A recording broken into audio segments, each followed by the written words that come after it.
بسم اللہ الرحمن الرحیم۔ السلام علیکم ناظرین، مذہبی حلقے سے انتہائی افسوسناک خبر آپ لوگ کے ساتھ شیئر کرتا چلوں۔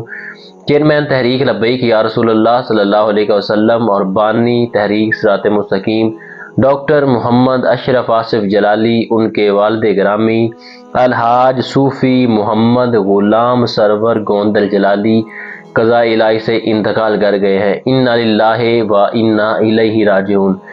دوبارہ پھر بتاتا چلوں، چیئرمین تحریک لبیک یا رسول اللہ صلی اللہ علیہ وسلم اور بانی تحریک صراط مستقیم ڈاکٹر محمد اشرف آصف جلالی، ان کے والد گرامی الحاج صوفی محمد غلام سرور گوندل جلالی قضاء الہی سے انتقال کر گئے ہیں۔ انا للہ و انا الیہ راجعون۔ اور اگر ان کے نماز جنازہ کی بات کی جائے تو 4 جنوری بروز